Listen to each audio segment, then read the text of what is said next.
Ngiyababingelela abazalwane ngelihle igama lenkosi yami nguJesu Kristu waseNazaretha. Amen. Gama Nkosi khona sibongo kaNdwalane, Mntwana kaNkulunkulu sindisiwe. Kuyintokozo ke nje bazalwane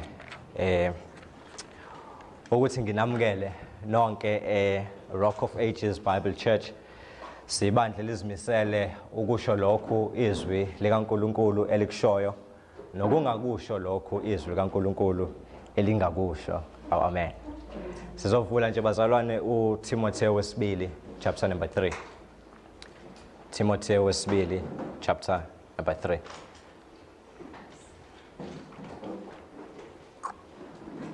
Ufundeka kanje.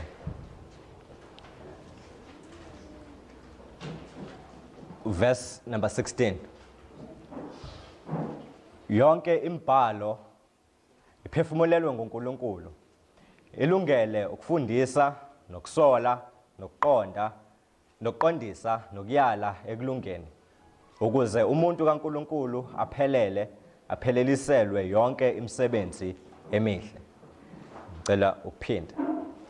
Yonke imibhalo iphefumulelwe nguNkulunkulu, ilungele ukufundisa, nokusola, nokuqondisa, nokuyala ekulungeni, ukuze umuntu kaNkulunkulu apheleliselwe yonke imisebenzi emihle.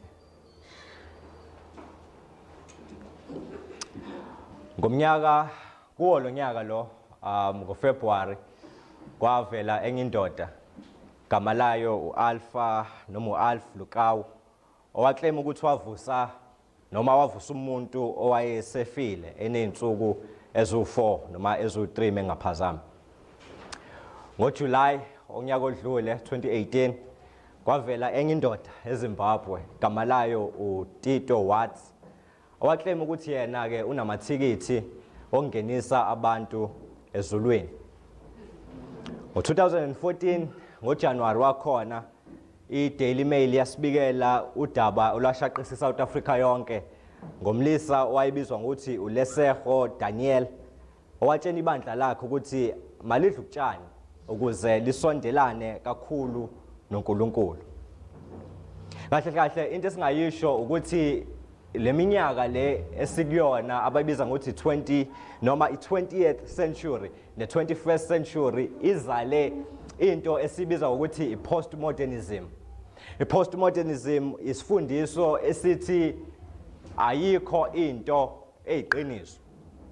Isifundiso esithi ngisho nalento othi wena iyiqiniso ekhambeni kwesikhathi kusangavela into engasuke iphikise iyenze ibamanga. Uthi omunye umbhali mechaza ngayi postmodernism uthi it prizes experience above reason, subjectivity over objectivity, spirituality over religion, images over words, and outward appearance over inward appearance. Akusiyona ke into entsha le. Izizukulwane ngezizukulwane ezidlulile eyikhona nezisazoba khona zihlangabezana nalento leyo ukuthi kufanele bacompete for iqiniso. Kuthi kukhona iqiniso uNkulunkulu alibekile bese kuba khona enye into uSathane ayitshenayo abantu ukuze abantu bayithole bekwidilemma yokungazi ukuthi bakhethe ini. Umfunda uAdam noEva iyona into yenzeka lapho.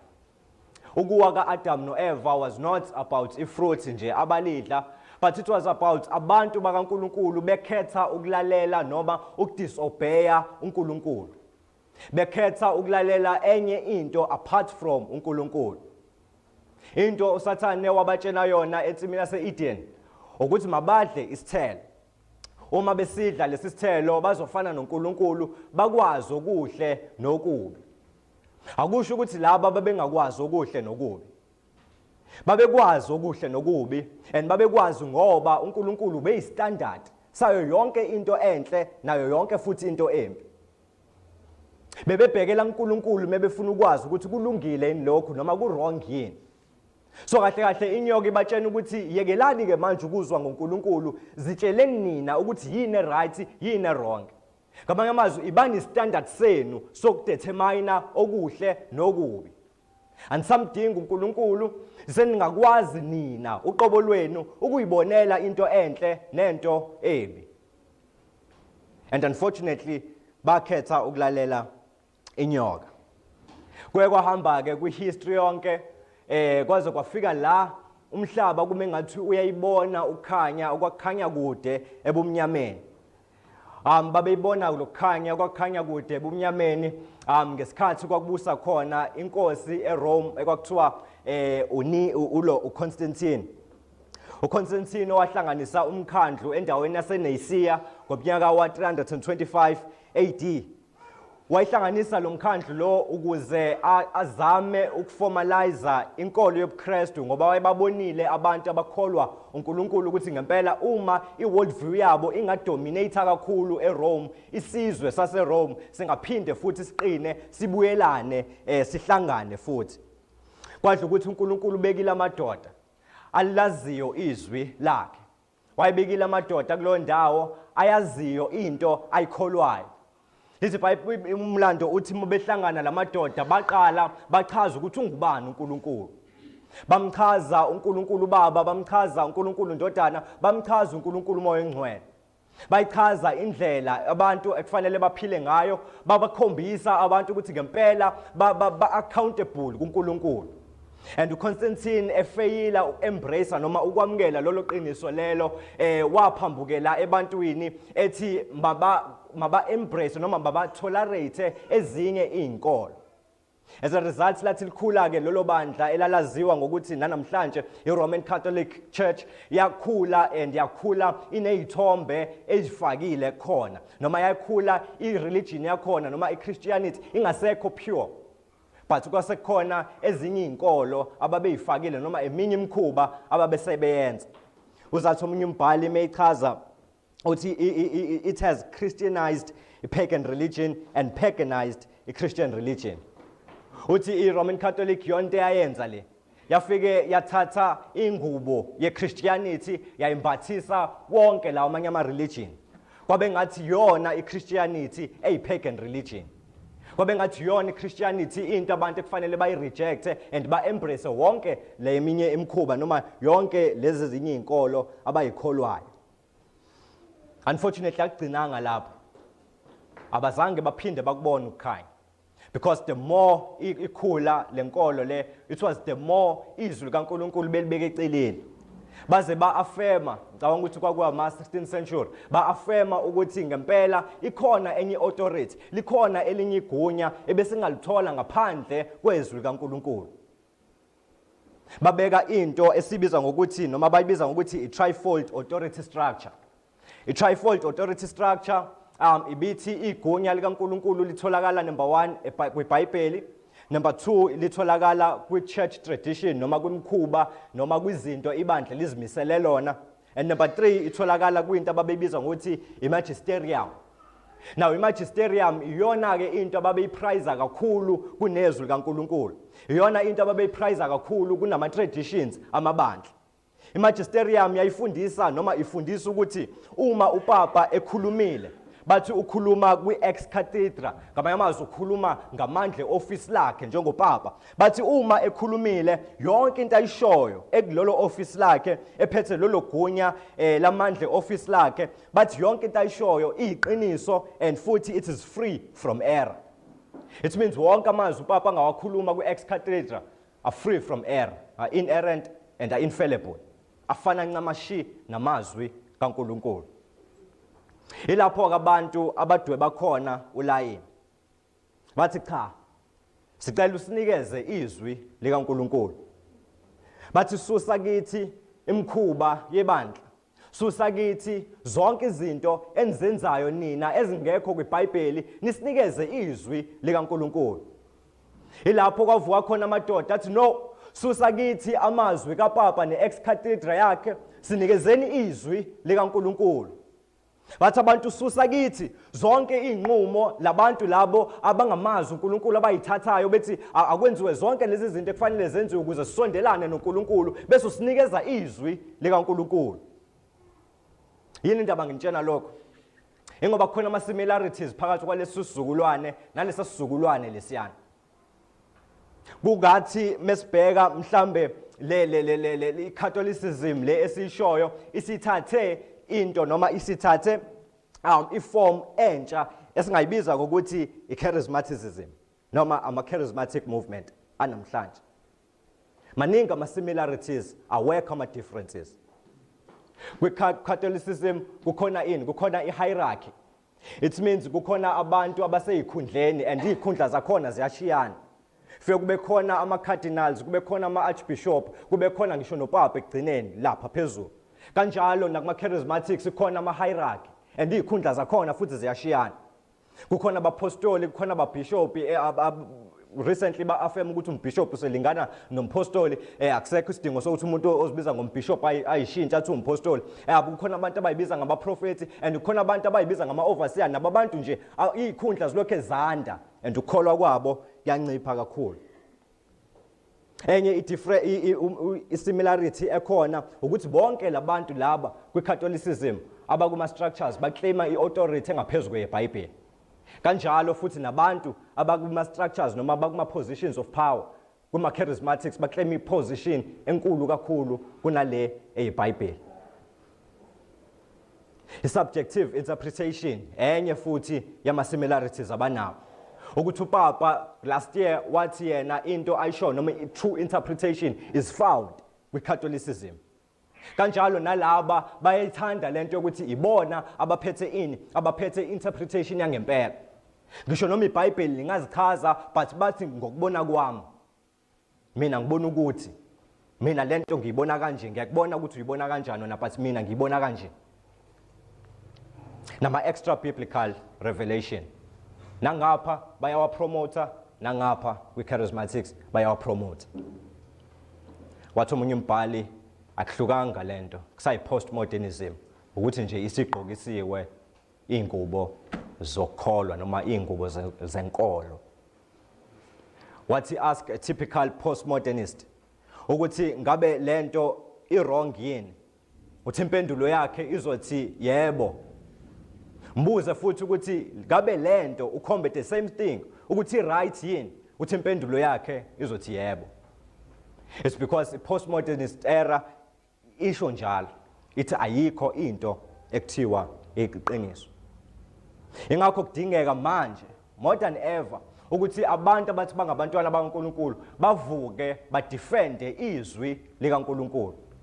Uthi uPeter ku1 Peter chapter 3 verse number 15 uthi mngcweliseni uKristu abe inkosi enhlizweni zenu, nihlale ningabalungele ukubaphendula bonke abanibuza isizathu sethembe likini. uJuda chapter 1 verse number 3 uBhi wakhona uthi ngacindezeleka ukunilobela ukuba nginivuselele ukulwela inkolo abayinikelwayo abangcwele kwabakanye. It was once and for all. Abayinikelwanga each and every generation, but bayinikezwa once and for all. Once and for all. But uCharles Spurgeon ungalidefenda kanjani iqiniso? Wathi ukudefenda iqiniso kufana nokudefenda ibhubesi. Into ongayenza ukuthi uvele ulukhulule nje kuphela. So this is the only way esingakwazi ukudefenda ngalo iqiniso likaNkulunkulu. This is the only way esingakwazi ukudefenda ngalo iBhayibheli. Ukuthi uliyeke iBhayibheli likhulume kubantu. Ukuthi uliyeke iBhayibheli kube yilona eliyikhulumelayo. Asidingi incwadi emke emacaleni ezolokhe zithi singadefenda kanjani iBhayibheli, but ukuze udefend iBhayibheli livule ulifunde bese uyalikhuluma. Lizosidefenda lona. La isifunde khona uthi umbhali yonke imibhalo iphefumulelwe nguNkulunkulu. Yonke imibhalo, igama imibhalo, graphe, it means it's a document that contains a holy content. Umqingo kushuthi njani oqukethe ingqikithi engcwele. It means it's a holy content, lento equkethwe la ingcwele. Amen. So methu umbhali yonke imibhalo iphefumulelwe uNkulunkulu, uqonda ukuthi kukhona umqulu oqukethe izinto ezingcwele ezivela kuNkulunkulu. Amen. Ngifuna ukukhombisa enye into. Ngicela sivule uGenesis chapter number 12 verse number 3.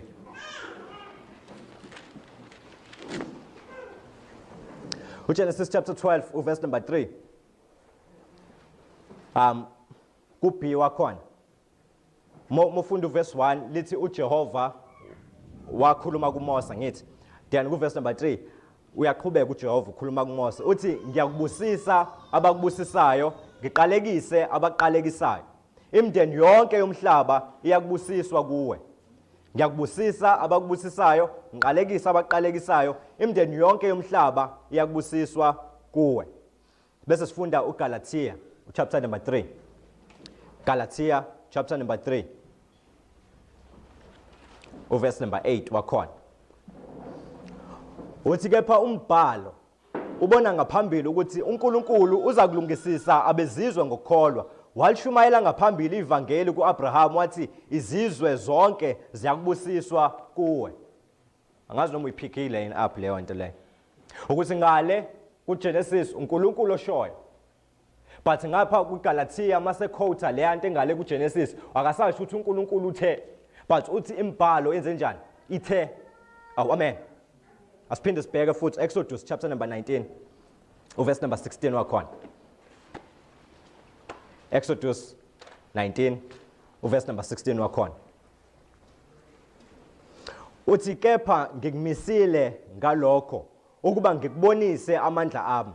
Igama lami liyakushunyayelwa emhlabeni wonke kusho uNkulunkulu. Uthi kepha ngikumisile ngalokho ukuba ngikubonise amandla ami. Igama lami liyakushunyayelwa emhlabeni wonke.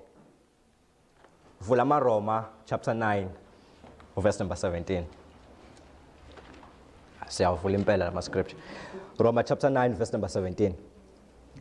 Uthi ngokuba umbhalo uthi kuFaro ngakuphakamisela khona lokho ukuba ngikubonakalisa amandla ami kuwe nokuba igama lami lishunyayelwe emhlabeni wonke.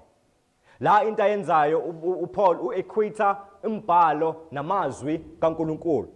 It means kahle kahle imibhalo methi phefumulelo uNkulunkulu akasho ukuthi imibhalo kukhona amazwi kaNkulunkulu noma iBhayibheli linamazwi kaNkulunkulu but uthi iBhayibheli liyiwo amazwi kaNkulunkulu. It means mofunda iBhayibheli ufunda amazwi kaNkulunkulu. It means mokhuluma iBhayibheli ukhuluma the exact words kaNkulunkulu. Oh amen. Not ukuthi amazwi akhona phakathi kweBhayibheli but wona ama scriptures ayiwo amazwi kabani kaNkulunkulu. Iview kaJesu ngamazwi kaNkulunkulu singayithola lapha kuJohn chapter 10 verse number 35 athi khona umbhalo ungeqiwe. The scriptures cannot be broken. Iview kaJesu ngama scriptures bekuthi imibhalo yakhona ingeqiwe. Why? It's because imibhalo igunya likaNkulunkulu. It means lelo gunya likaNkulunkulu lingephulwe. Lelo gunya likaNkulunkulu lingeqiwe. Lelo gunya likaNkulunkulu lingephikwe. Lelo gunya futhi likaNkulunkulu lingezitshwe. Aw amen. So uthi methi yonke imibhalo iphefumulelo uNkulunkulu uthi wonke yonke lento ingamazwi kaNkulunkulu. Aw amen. Abese eza kwelinye igama athi phefumulelwe uNkulunkulu. Fathi yonke imibhalo iphefumulelwe uNkulunkulu. Igama abalisebenzisile Theopneustos.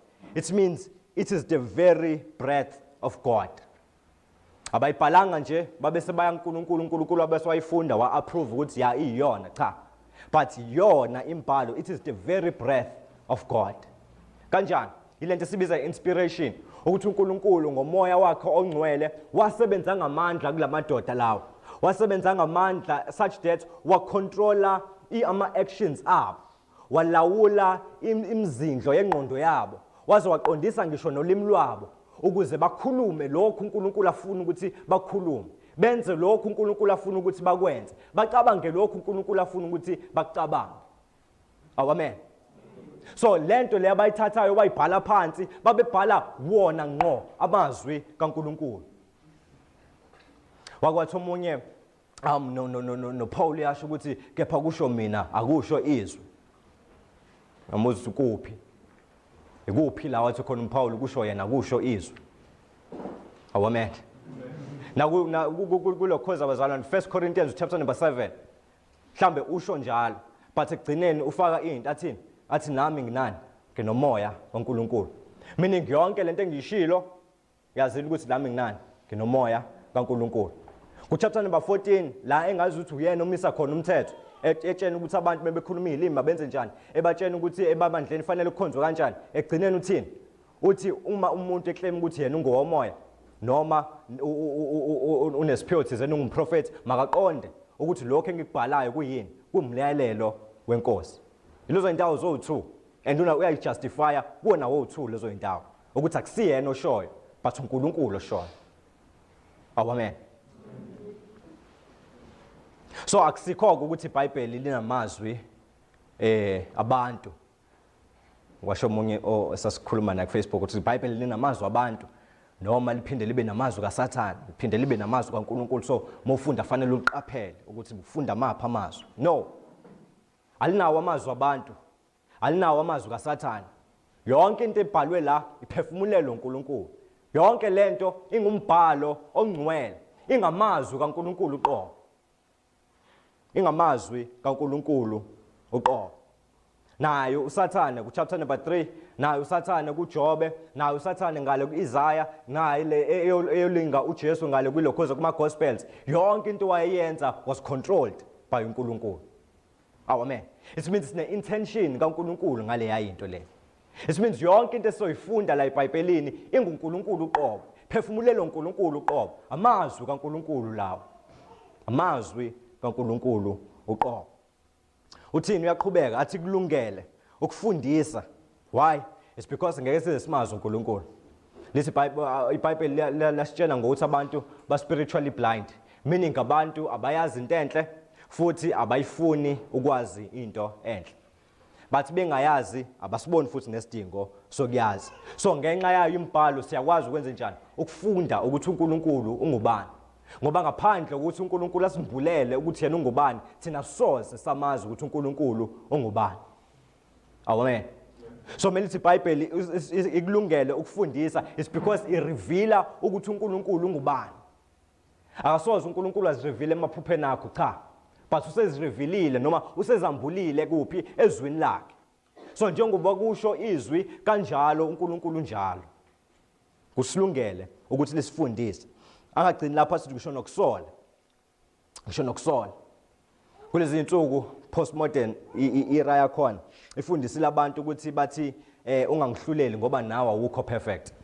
Uma lokho kuyistandard sokujudge umuntu, uma iperfection istandard sokuthi ucorrect umuntu, isimenza akekho umuntu la emhlabeni onelungelo lokucorrect omunye umuntu, angithi? Ngoba akekho umuntu la emhlabeni onjani operfect. Vele ke bazalwana akekho umuntu la emhlabeni operfect and akekho umuntu onelungelo lokwenza njani lokuhlulela omunye umuntu. That is why sinemibhalo. That is why sibahlulela ngembhalo.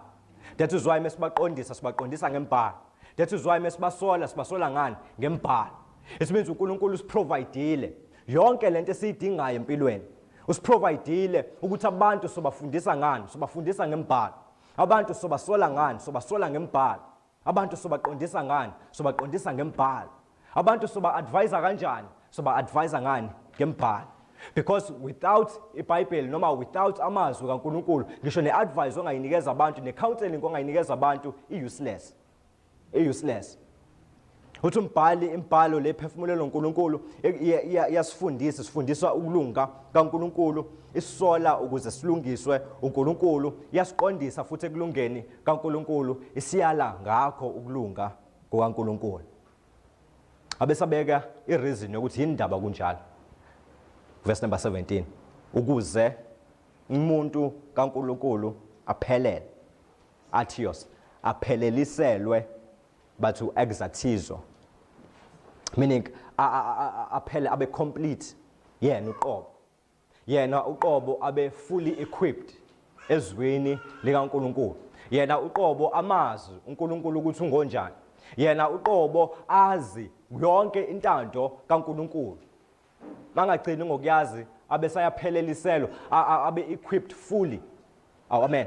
Ukuze akwazi ukuequipa abanye abantu fully. Leli melithi umuntu kaNkulunkulu. It speaks both of iminister yezwi likaNkulunkulu nomuntu othi uzibiza ngokuthi umntwana kaNkulunkulu. It's not just iminister yodwa ekufanele iphelele but ngisho nabantwana bakaNkulunkulu kufanele benze njani? Baphelele. Bapheleliselwe yonke imisebenzi emihle. It means next time uhlangana nomuntu othi yena ufuna ukuphelela enkosini makahlale phansi afunde izwi likaNkulunkulu. Awudingi ukuye entabeni uyolanda izambulo ngo40 days, ngo30 days, ngo14 days, cha. Udinga ukuhlala phansi ufunde izwi likaNkulunkulu. Awudingi ukuthatha ama-envelope la usowe upledge uthi uyotshala einyaweni zabapostoli, cha. Udinga ukuhlala phansi wenze njani? Ufunde izwi likaNkulunkulu. Mofuna ukuphelela awudingi ukugcotshwa noma ukurecognize umfundisi thizeni noma ibishop thizeni ezokubeka izandla noma ligcobe ngamafutha lithi usu right ke wena noma usugcotshwa uNkulunkulu. No, mofuna ukuphelela udinga ukuhlala phansi wenze njani? Funda iBhayibheli. Funda iBhayibheli. That is why abantu bedla inyoka. It's because abekho equipped ezweni. That is why abantu bedlisa ukutshana. It's because abekho equipped ezweni. That is why abantu batshontshelwa 50,000 uTito ngoba ebathembisile amathikithi. It's because abahleli ezweni likaNkulunkulu. Abalazi izwi likaNkulunkulu. Uma izwi likaNkulunkulu likwazi ukwenza lokho, uma izwi likaNkulunkulu likwazi ukuequipa, likwazi ukuphelelisa, likwazi ukwenza ukuthi nawe uqobo uphelele. Isibindi sesingasho ngesibindi ukuthi suka kithi ngamaphupho akho nangembono yakho. Sinikeze izwi likaNkulunkulu. Sesingasho njengabo ababeshilo kuma-16th century ukuthi siyeke ngezambulo zakho sinikeze izwi likaNkulunkulu. Sesingasho ukuthi sixolele ngama-experiences akho sinikeze izwi likaNkulunkulu. That is why wonke umuntu ozoma kwipulpit lase-RCM athi uNkulunkulu uthe kumele avule iBhayibheli, otherwise ahlaliswe phansi. Izwi likaNkulunkulu esizolilalela, izwi likaNkulunkulu esizohamba ngalo, izwi likaNkulunkulu esizolishumayeza abanye abantu. Ngoba izwi likaNkulunkulu lona kuphela elinamandla okwenza njani? Okusindisa. Amen. uJeremiah chapter 23 verse number 30 uNkulunkulu uyakhuluma uthi ngalokho bheka ngimelene nabaprofeti usho uJehova abeba amazwi ami kube yilowo nalowo kumakhelwane wakhe. Athi bheka ngimelene nabaprofeti usho uJehova abasebenzisa izilimi zabo bathi uthi yena. Bheka ngimelene nabaprofeti amaphupha amanga bawalandise badukisa abantu bami ngamanga abo nangokwawaza kwabo. Mina ke kangibathumelanga nokho angibayalanga futhi ababasizanga laba bantu bami usho uJehova.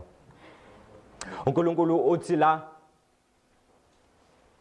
akayidingi yonke usizo lwabo. Akadingi abantu abazolala bamphuphe bavuke bayoshumayeza abanye abantu ukuthi mina ngimphuphile unje. Uthi uNkulunkulu akudingeki abantu abazoya entabeni babuye bathi ngimbonile ibhande lakhe beligolide inyawo zakhe bezinja. No, uJohane wasinikeza isambulo esiphelele ngoNkulunkulu. Izwi likaNkulunkulu liphelele, it is sufficient. Izwi likaNkulunkulu liphelele. Lento leyo ukuthi sifuna izwi likaNkulunkulu kuphela iyona le siqonda ukuthini? Siqonda ukuthi izwi likaNkulunkulu liyifoundation yakho konke ozokwazi wena ngoNkulunkulu. Izwi likaNkulunkulu liyifoundation yalomusa abantu abayigabisa ngawo. Izwi likaNkulunkulu liyifoundation yalokholwa abantu abayigabisa ngawo. Izwi likaNkulunkulu liyifoundation ngisho yokwazi uKristu lo abantu abazibiza ngayo. Izwi likaNkulunkulu liyifoundation yenkazimulo kaNkulunkulu lo abantu abasho ngayo ukuthi bayamkhazimulisa. Yonke lento ibuyela kule foundation yezwi likaNkulunkulu.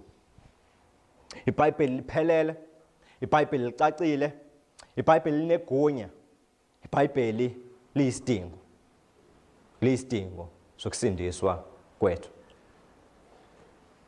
Kevin DeYoung ekhuluma ngalokho wasinikeza into ayibizwa ngokuthi SCAN, i-acronym. To S for sufficient, ukuthi iBhayibheli is sufficient. To C it's for clarity, ukuthi iBhayibheli it's clear. To A it's for authority, ukuthi iBhayibheli is authoritative.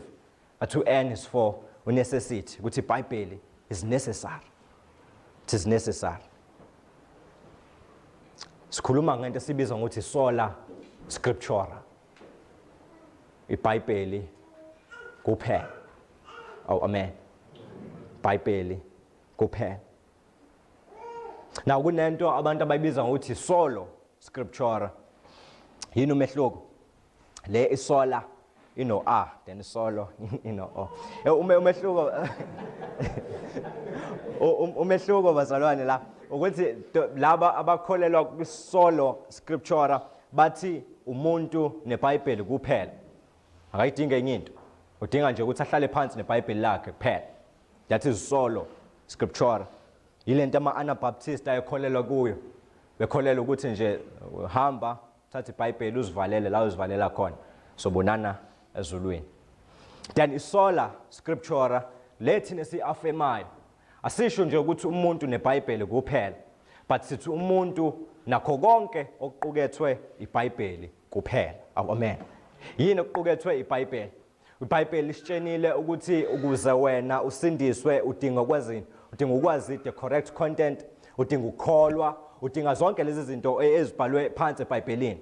And ukuze iChristian life yakho noma ukuphila kwakho kokukholwa kuhambe smooth, udinga ifellowship nabazalwane. Angithi? So asisho thina ukuthi hamba uzivalela wedwa khona neBhayibheli. But sithi funda iBhayibheli lodwa bese uyabuya uzorecognize ama-ordinances abhalwe phansi eBhayibhelini. So asisho ukuthi hamba uyoyivalela noma uyifihle somewhere neBhayibheli lakho, but sithi vula iBhayibheli ulifunde bese wenza lokho iBhayibheli likushoyo. Amen.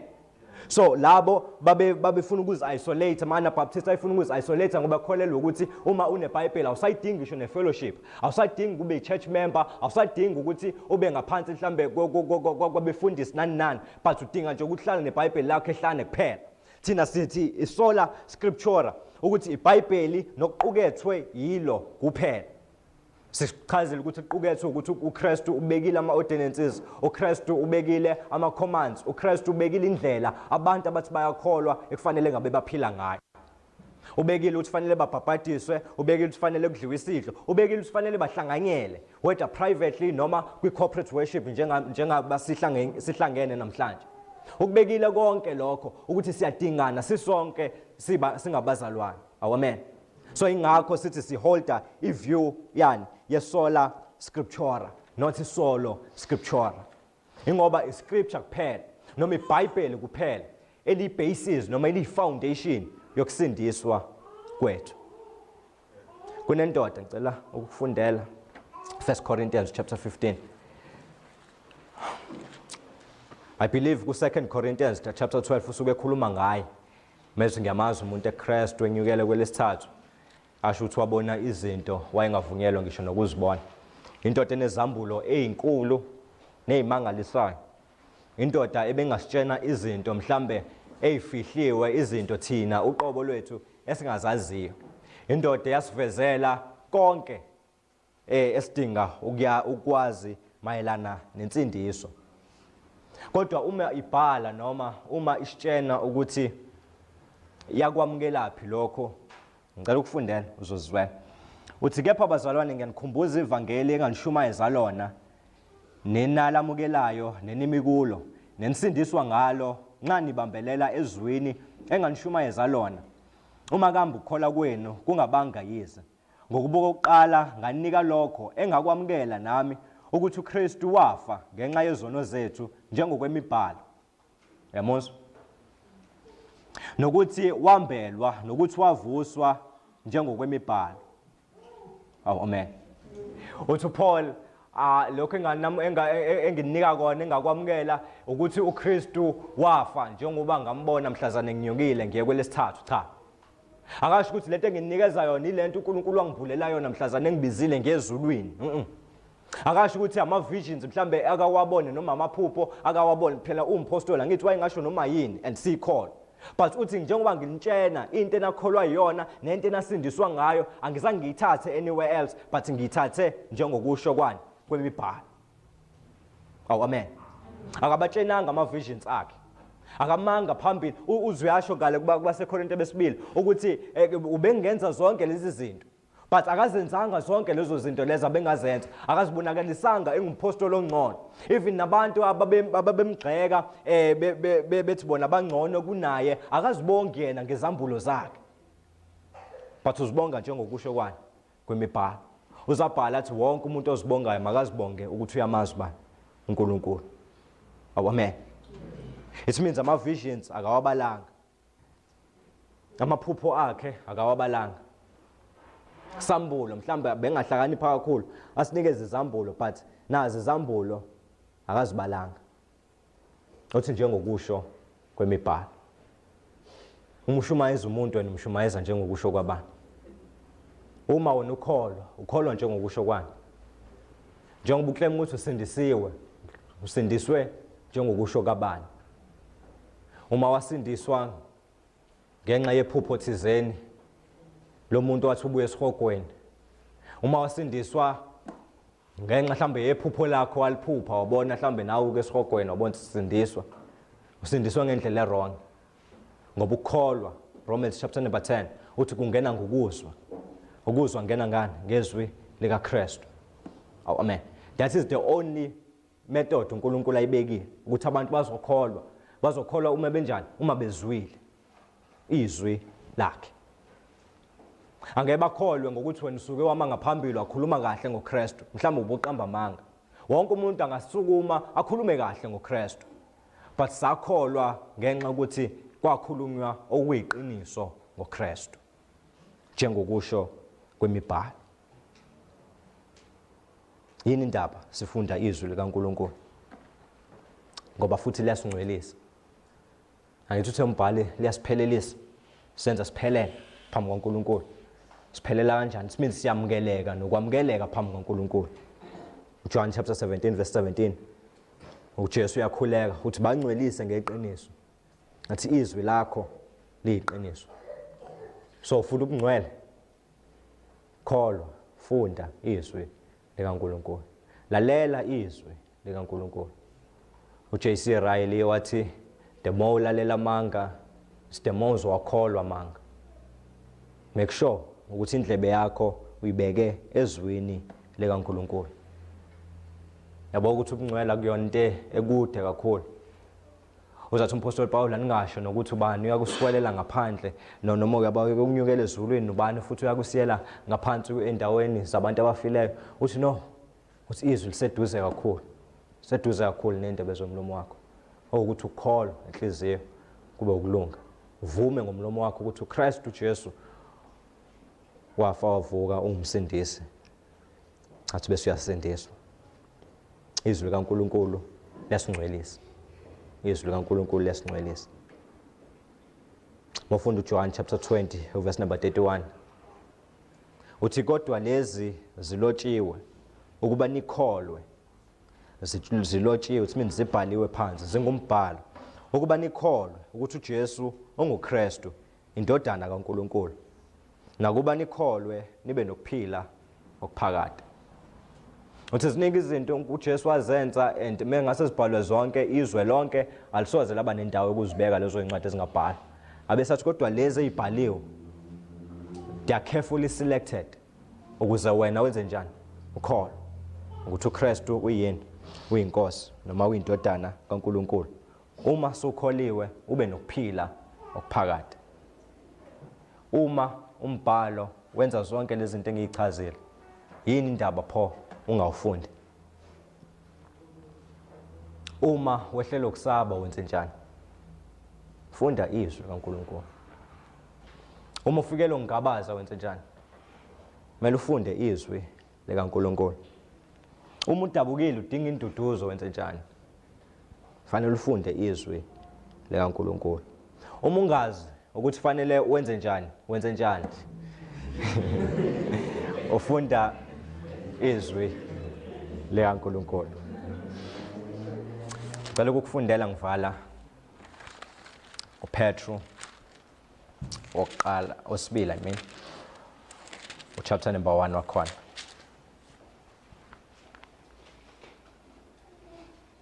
I used to read lezwi leli ngisafike ekukholweni. Mase beliphikise baliqeda iBhayibheli but ngangithola induduzo la. Verse number 16. Ngokuba sasingalandeli izinganekwane zobuqili lapho sanazisa amandla nokufika kwenkosi yethu uJesu Kristu. Kodwa sasingababonayo amandla obukhosi bakhe. Ngokuba wamukela kuNkulunkulu uyise udumo nenkazimulo. Lapho kwafika kuye izwi elinje livele enkazimulweni yobukhosi lithi lo uyindodana yami ethandekayo engithokozile ngayo. Lelo lizwi salizwa thina livele ezulwini sikanye naye entabeni engcwele. Sesinalo izwi lesiprofetho eliqinisekile kakhulu elenza kahle kuliqaphela kungathi liyisibani sikhanyayo endaweni emnyama kuze kuse ikhwezi liphumele enhlizweni zenu. Nazi lokho okuqala ukuthi ngasikho isiprofetho sombhalo esingachasiselwa ngumuntu ngokwakhe, ngokuba kuzange kuvezwe isiprofetho ngentando yomuntu, kepha abantu beqhutshwa ngumoya ongcwele bakhuluma okaNkulunkulu. Abantu ababeqhutshwa ngumoya ongcwele bakhuluma okaNkulunkulu. Kholwa izwi likaNkulunkulu kuphela. Uthi uPetru kwangazona inganekwane lezi ababexoxela zona. Uthi kodwa bona they were eyewitnesses yalezi zinto lezi. Uthi bona balizwa izwi kaNkulunkulu livele ezulwini lithi lo uyindodana yami ethandekayo, izweni. Kwenzakalani bazalwane lapho siye phasikende? Ingoba wena nami sasinendlela uNkulunkulu ayidesignile ukuthi fanele siphile ngayo singabantu. Uyibhale phansi ezweni lakhe. Le ndlela le indlela yobungcwele, le ndlela indlela elungile kakhulu. Le ndlela le uNkulunkulu kade ufuna siphile ngayo iyona le esihlulile. And unama punishment awabekile ngane. Ezophanisha ngawo bonke abantu abangakwazanga ukuphila ngale ndlela yena kade eyifuna, le ndlela yena ayidalile, indlela yobungcwele. Kodwa umusa kaNkulunkulu noma uNkulunkulu ecebile ngesihawu wathumela uKristu Jesu eyindodana yakhe. uKristu wafika esenyameni efana nami nawe, wabese waphila impilo lethina esihlulile. Waphila impilo iyona le asho ngayo uPetru la uthi salizwa ke izwi selivele ezulwini elalithi lo uyindodana yami ethandekayo. It means uKristu waphila impilo wazuzela zonke izithembiso uNkulunkulu wayezithembise wonke umuntu ozophila impilo ethandekayo kuye. Wathi uKristu esezuzele zonke lezo zithembiso lezo wabese wazi-offerisha kubona bonke abantu abazokholwa egameni lakhe.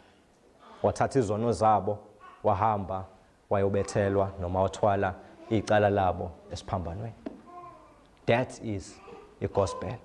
Ukuthi mina nawe mase siphambi kaNkulunkulu asisamanga ngokulunga kwethu, kepha sesimi ngani? Sesimi ngokulunga esazuzelwa uKristu Jesu. Nali ivangeli ilona lodwa. Silitholephi? Silithole ezwini likaNkulunkulu. Funda izwi likaNkulunkulu lona lodwa linamandla okukusindisa. Sifale namehlo. uNkulunkulu onamandla nonguyise weNkosi yethu nguJesu Kristu. Sibandla lakho baba wethu. Sike sakudebesela kakhulu. Sike sahamba ngeenkanuko zethu. Sike sangakufuna babona amandla sanganeliseka ngendlela wena osibekele yona. Sifane encamashini abazali bethu bokuqala uAdam noEva. Ababone ngathi you are holding something good from them. Ukuze uNkulunkulu ongcwele bazanelise baze baamukela amazwi esitha esabatshena ukuthi there is more. There is more. Babona amandla nathi sihambe kanjalo. Nathi sibekile uNkulunkulu ongcwele incwadi engcwele wasibhalela yona, wasikhompilela yona, wayipreserve throughout ama generations. Sineglectile uNkulunkulu ongcwele, sayibeka eceleni. Sathemba ukuthi kukhona okukhulu. Sathemba ukuthi sakholwa futhi uNkulunkulu onamandla ukuthi impela wena ukhulumile endlebeni zethu. Sakholwa ukuthi impela ukhulumile enhlizweni zethu. Sakholwa emaphupheni ethu, sakholwa ezintweni abantu abaningi abayishilo ezingasilo izwi lakho. Sakudabukisa moya engcwele. Asihambanga kahle uNkulunkulu wethu. Sikholiwe ukuthi lokho okushilo ubunamanga, umuthi liphelela sikholwanga. Ngalokho siyaxolisa. Sibuyisele uNkulunkulu ongcwele ezwini lakho. Mhlawumbe ngakho uNkulunkulu ongcwele abantu abaningi bedukile. Ingoba uNkulunkulu ongcwele basahamba ngalowo moya nangalowo ngqondo ukuthi uNkulunkulu ongcwele izwi lakho aliphelele. Babona amandla senze sikholwe thina ukuthi ngempela izwi lakho liphelele linamandla okwenza konke likuthembisile. Linamandla okusiphelelisa, linamandla okusiphelelisela imisebenzi emihle, linamandla okusingcwelisa, linamandla okusenza sikholwe uqobo, linamandla okusikhulisa, linamandla okusenza sithandeke phambi kwakho uNkulunkulu ongcwele uma sikwenza lokhu elikushoyo. Babona amandla, let us believe and hold firm kule nkolo uNkulunkulu ongcwele osinikeze yona ngezwi lakho Baba. Senze uNkulunkulu ongcwele singaphinde sililahle. Senze babona amandla silazi ukuthi ngempela liphefumulele uwena. Senze uNkulunkulu ongcwele since uliphefumulele uNkulunkulu onamandla silithande ngoba singabantwana bakho, sifuna ukuzwa wonke amazwi wakhulumileyo. Siphilise ngalo njengokusho kwakho, singcwelise ngalo njengokusho kwakho. Masibambelele ezithembisweni osibhalele zona uNkulunkulu onamandla. Silindele ukubuya kwakho osithembise kona. Amukela uNkulunkulu ongcwele umkhuleko yethu ngoJesu Kristu Nkosi yethu.